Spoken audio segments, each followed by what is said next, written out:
中年オタッキーです。ワクチンの副反応ですが、まだ調子悪いです。なんかちょっとね、ふわふわした感じです。まあもうね、生活に差し支えはないんですけどもね、ちょっと疲れやすくなってますね。まあ僕の場合はね、アレルギーのデパートみたいな体なんでね、ちょっと特別なんですけどね、普通の人はね、何も起こらないと思うけどな。まあちょっと熱ぐらいは出るんだろうけどね。でね、今日はね、このカメラとレンズで写真を撮ってきましたので、その紹介になります。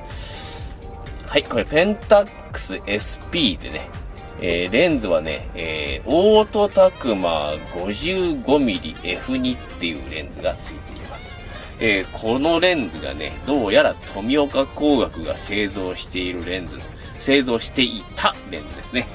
のようでね、非常にね、雰囲気の良い写りをするということでね、今回試写してまいりました。それでは動画スタートしてまいります。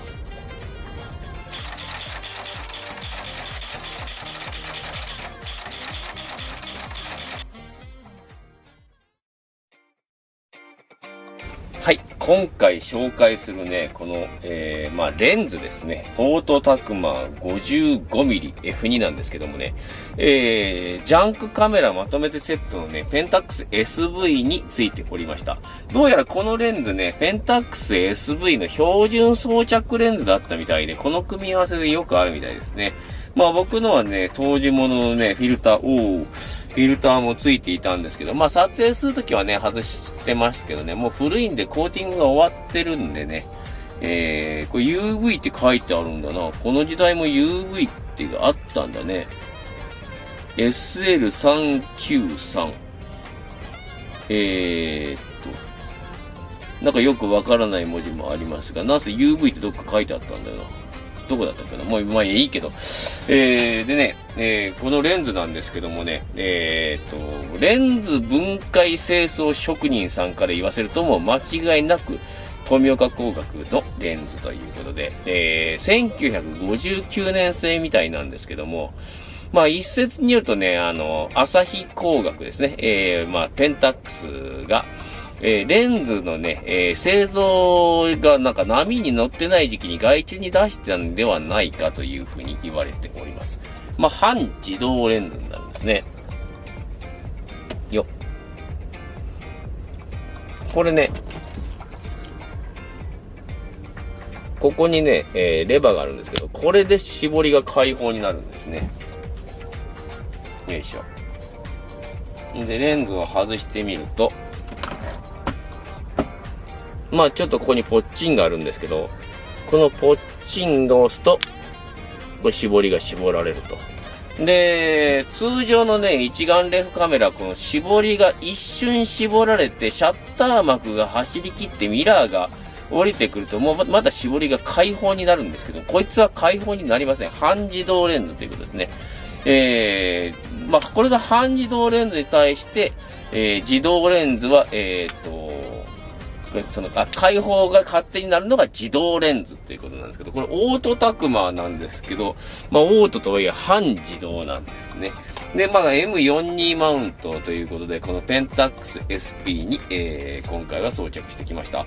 ちなみにね、そのジャンクまとめてセットについて、で入っていたペンタックスの S2 だったかな ?SV でちょっと忘れてましたけど、シャッター幕のね、もうリボンが切れてまして、シャッター幕自体はね、使えそうなんですけどもね、まあリボンが切れてるんでね、もう後幕が来ないんですね。先幕が走って終了みたいな感じで、後幕が走ってこないんですよ。で、シャッターが開きっぱなしになっちゃうんで、使い物にならないということで、仕方なく今回はね、ペンタックスの SP で撮ってきました。ペンタックス SP もね、いい加減古いカメラではあるんですが、あんまりシャッター幕切れとかは見たことが僕はないですね。露出系はね、ほとんど動かないものばかりですけどね。で、今回使用した、フィルムはね、アリスタエデュ200というフィルムになります。中身はフォマの200なんでしょうけどね、モノクロフィルムでね、試写してまいりました。果たしてね、どんな絵が撮れたのか、富岡工学の実力はいかにということなんですけどね。それではここからは、作例紹介になってまいります。はい、作例でありますがね、今回ちょっと結構急ぎで撮ったんでね、わけのわかんない写真も多くなっておりますが、まあ、このディテールを見ていただければわかるようにね、非常に良いレンズだと思います。ボケはね、多少20ボケも出ることは出るんですけどもね、まあ8まで絞ってる、ほとんどが8まで、これは開放ですけどね、おおむね綺麗なボケだと思いますね。こちらもそう、これも開放ですけどね、まあちょっとだけ2000ボケが出る傾向にありますが、まあいい感じだと思います。で、まあシャープネスは非常に素晴らしいものでね、これISO200 の、フィルムで撮ったとは思えないような高解像度になっております。逆光にはね、そんなに強くないです。はっきり言って逆光には弱い部類とも言えるかもしれませんが、まあそこはね、60年前のフィルムということで、ある程度は仕方ないのかなって思いますね。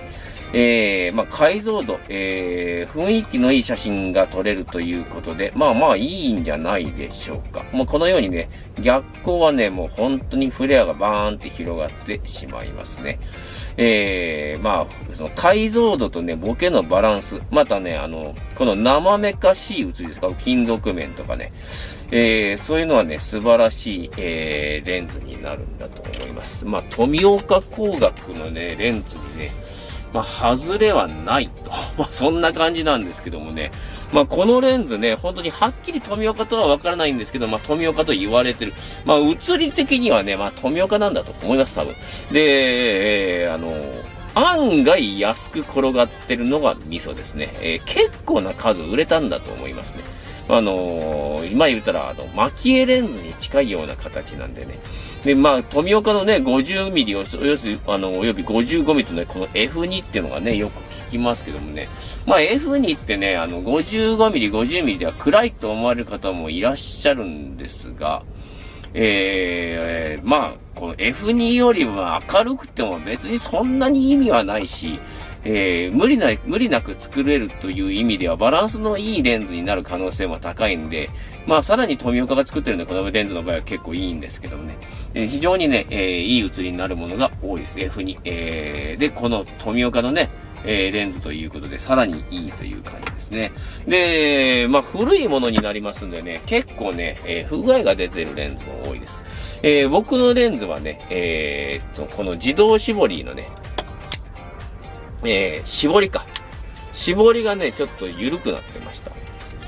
これね、からくりがあるんですよ。このレバーをこう、回すとね、絞りが開放になりますよね。で、シャッターが切れると、絞られるんですけども、このレバーがね、この動かすもの、これの動きが渋くなってしまうんですね。まあ、粘るという傾向ですけど、まあ、ここにね、ちゃんと動く部品が見えますんで、これを清掃してやったらね、絞りの速度は上がります。まあ、元通りになるというところでしょうか。僕はね、パーツクリーナーを、つけた綿棒でね、一生懸命このね、走る溝のあたりをね、この間のね、溝をね、清掃するとね、絞りの速度が上がって良くなりました。これ絞りの速度が遅いまんまだとね、絞りがまだ絞られないうちにシャッター幕が走ってしまって、写真のね、露出がオーバーになってしまいますので、この、カチンってね、素早く絞りが絞られるかがポイントですね。これ見えるかな？ね。このカチンっていう音が出るぐらいね、歯切れのいい音が出るような、絞りの速度にならないとちょっと問題があると思います。これね、もう、絞り、開放レバーがあるあるですね、これね。もうこういう構造になってるから、まあ、仕方ないんですけどね。まあ、新しい完全自動絞りのカメラには出ない、トラブルだと思いますね。まあ、その完全自動絞りの、レンズで、絞りの速度が遅い時はもう、絞りユニットを分解するしか、方法はないんでしょうけどね。で、オークションのね、相場はね、本当にバラバラなんですけども、狙いはね、カメラにひっついてるやつのが狙いだと思います。レンズ単体でね、売るとね、なんか高くなる傾向。で、ジャンクカメラとかにね、ペンタックス SV とかペンタックス S2 とかがね、入ってて、それにたまたまこのレンズがついてたらっていうのをね、狙うのが美味しいと思います。で、僕のね、このレンズはね、比較的状態が良くてバラしてません。曇りも何もなかったんでね、フィルターがね、曇ってただけでね、あと、後玉もね、ちょっと曇ってたんですけど、表面だけ磨いたら綺麗になって、中身は一切いじってません。もう完全にバリ玉です、今ね。カビも何にもない。これもう奇跡としか言いようがないんですけど、60年も前のレンズでこんないいコンディション。奇跡としか言いようがないんですけど、分解したことが、つまり分解したことがないんで何とも言えないんですけど、このぐらい古いレンズはね、分解は比較的容易なんで、分解にチャレンジするのもありかと思います。で、どうしても不安な方はね、個人のブログとかでね、オートタクマ 55mmF2 のね、分解清掃とかね、そういうのを調べてね、そのやり方をだいたい解説してありますんで、その辺をね、参考にしながら分解すればいいと思いますね。結構分解簡単だと思うけど、どうでしょうね。化粧板はね、カニ目がないんで、僕の場合だとゴム手袋をつけて回すことになるかな。さすがに素手では回らないか。力のない方はゴム当てとかをね、押し付けながら回すことになると思います。で、これね、M42 マウントなんでね、カメラにつけてゴム当てで回すと多分ね、レンズもね、緩んでしまうと思うんですよね。これを固定するのをちょっとうまいこと工夫しないと回らないかもしれません。かといって、片手で、カメラごとレンズを押さえて片手で回すっていうのもなかなかね、器用な、パターンになってくると思うんで、バイスで挟むのも問題だからどうするかな。レンズ単体で置くか。レンズ単体で柔らかいものの上に置いて回す。絞り連動レバーがちょっと歪みそうな気もするから微妙だな。この辺はね、ちょっと注意して作業するということになりますかね。僕のレンズはたまたまバリ玉で、良かったです。はい、今日のね、カメラというかレンズ紹介ですね。非常に良いレンズとなっております。で、安価ですのでね、比較的安価になりますので、ぜひとも入手してね、お試しいただけたらと思います。で、結構ね、ミラーレス一眼に装着して、試す方も多いと思いますけど、やはりね、フィルムカメラは、フィルムレンズのカメラのレンズは、フィルムで試した方がいいと思いますね。ミラーレスでも十分味が出るんですけども、より味が出るのがフィルムです。かなりね、差が出てくると思いますので、ぜひともフィルムで撮ってみてはいかがでしょうか。はい、今日のね、レンズ紹介はここまで。ここからはね、視聴者様の作品投稿のコーナーになってまいります。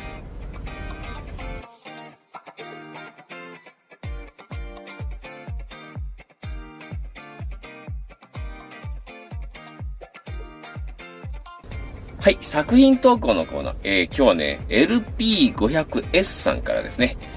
おたきさんこんばんは。いつも動画楽しみにしてます。カメラペンタックス、120SW の初現像しました。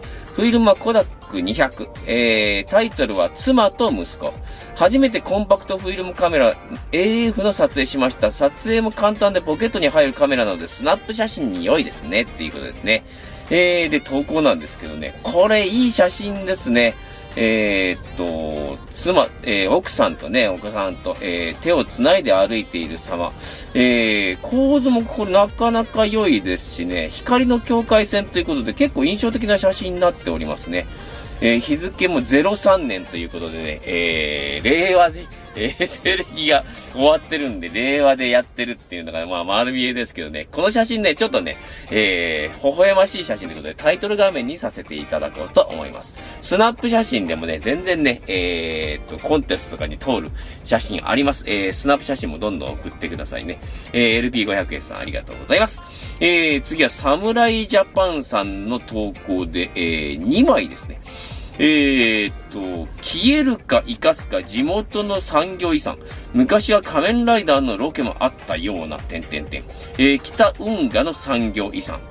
カメラペンタックス K1000SE。FA リミテッド 43mm F1.9 富士ネガカラー100使用。2枚目はミラーレスペンタックス K01 で撮影。早く起きた朝。なんとなく早く目が覚め、寝室の窓を開ければダイナミックな雲で火が昇ってました。レンズは SMC-DA ズーム 1855F3.5 から 5.6 を使用しているということですね。でね、1枚目からいきますけど、これ北海道だったんですね。なんだっけ、レッツゴー仮面ライダーっていう映画にね、この施設出てきました。仮面ライダー、ダブルとかに出てきましたね。結構ね、貴重な建物のように見えますね。でね、2枚目はね、これ本当にね、いい感じなんですよね。太陽がね、左隅から上がってきてる構図も抜群にいいと思います。結構ね、ダイナミックレンジ広めですね、このカメラね。いい絵になっていると思います。はい、サムライジャパンさんありがとうございます。次は北野高さんから2枚ですね。こんにちは、写真投稿2枚送ります。神社にて。1枚目、神社にて、カメラオリンパストリップ35。フィルムはコダックプロイメージ100で撮りました。2枚目は庭のサボテン。デジタルペンタックス KX、レンズシグマズームイプシロンって読むんだこれ。2870F3.5 から 4.5。テレタン 70mm 絞り開放で撮りました。1枚目のトリップ35は修理カメラ店で整備済みのものを購入。サムライジャパンさんのような写真撮れるように以前の動画を見て参考にしていますですね。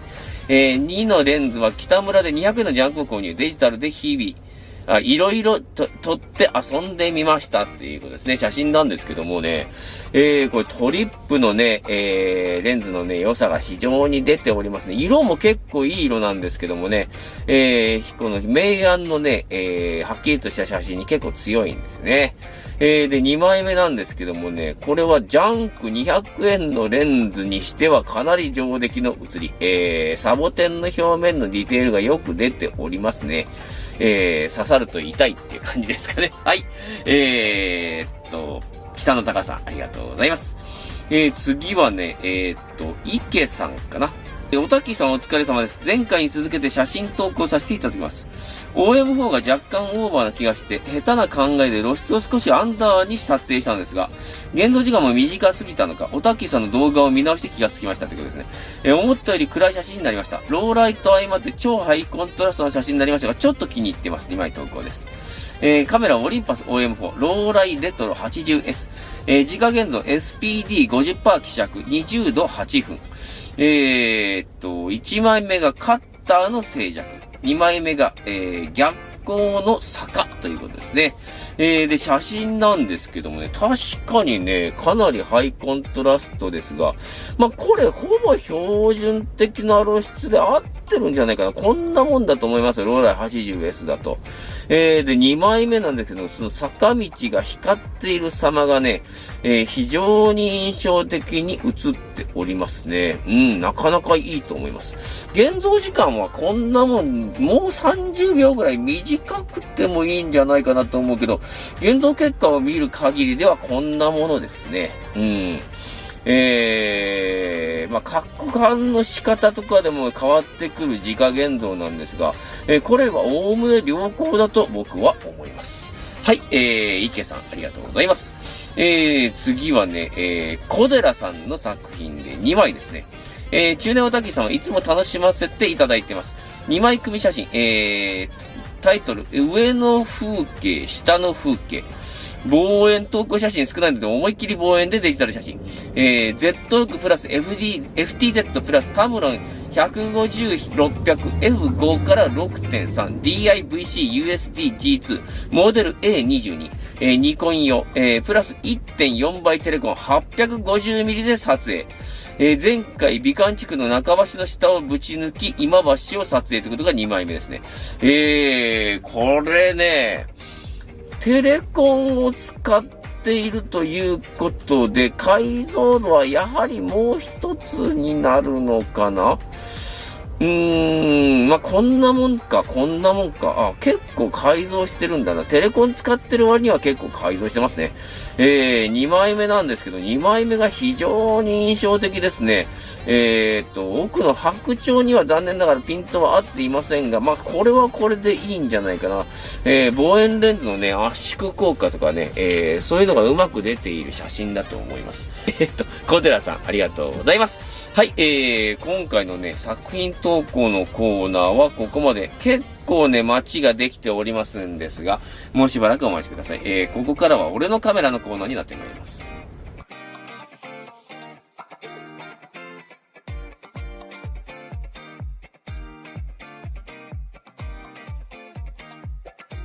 はい、俺のカメラのコーナー。今日はね、未完成人さんの俺のカメラですね。おたっきーさんこんばんは。いつも投稿を楽しみに拝見しております。俺のカメラに投稿します。私の持っているカメラで一番思い出のものを投稿です。EOS650 です。今ではリサイクルショップのジャンク箱の常連ですが、私にとっては大切な一台です。33年ほど前、高校生時代に親に買ってもらったものです。20年前にシャッター膜が粘り不動になって、レンズは全て売却して本体のみ棚の奥で分鎮となっていました。先日何気に電池を入れてみたところ、なんと動くではありませんか。早速ジャンクレンズを買いに行きテストしたところ、無事撮影できました。処分しなくて本当に良かったです。これからも思い出の一台として使っていきたいということですね。いやー、このね、EOS650 のね、シャッター膜の粘りですけども、綿棒にね、ベンジンをつけてね、ちょっとずつ落とすとね、綺麗に落ちます。僕はね、これでね、EOS650 2台ほどね、再生してます。この動画作ろうと思うんですがね、動画を作ろうと思った時にね、シャッター膜が汚れてる EOS がなかなか入手できないんだな、これが。まあ、そのうちね、ジャンクで入ってくると思うんでね、汚いシャッター膜のね、EOS が入ったらね、シャッター膜の汚れの取り方を動画にしようとは思っています。はい、未完成さん、EOS650 ね、非常にいいカメラだと思います。露出系がね、ちょっとアンダー側になる傾向が多いので、プラス1ぐらいかけて撮るのがおすすめのカメラになっていくと思います。モノクロだったらプラス3分の2ぐらいかな。そんな感じですね。はい、未完成さんありがとうございます。今日ね、もう1名紹介しようと思いますね。アリアさんの、俺のカメラですね。中年オタッキーさん、こんにちは。お仕事お疲れ様です。俺のカメラコーナーに投稿します。紹介するのは、オリンパスペン FT です。ハーフサイズカメラでピントも合わせたい。露出系もあると嬉しいな。そんなカメラ探していたら見つけたのがここのペン FT でした。オークション見ても感動品は高くて手が出ませんでしたが、メルカリでレンズ付き動作未確認品を12,000円で購入したら運よく感動品でした。ワンピによく合うのでファッションのアクセサリーとしても最適です。ハーフサイズなので画質もどうなんだろうと思いましたが、フルサイズと比較しても全然気になりませんし、デフォルトの縦構図や粒子感がインスタ映え好き女子にはたまりません。少しでも女性視聴者が増えるようにその一人としてお手伝いできたらと思い投稿させていただきました。PS、この写真もコンタックスアリアで撮りましたということですね。写真なんです。これね、これは俺のカメラというよりは、まあ、作品投稿のコーナーの写真ですが、非常に良い写真なのでね、タイトル画面にさせていただこうと思います。女子高生好きですしね。まあ、これ言ったらね、ただのスケベ親父になって女性視聴者が減りそうですが、貴重なね、女性視聴者ということでね、本当にありがとうございます。アリアさん投稿ありがとうございます。タイトル画面に採用させていただきます。ここからはね、やったーやっちまったのコーナーになってまいります。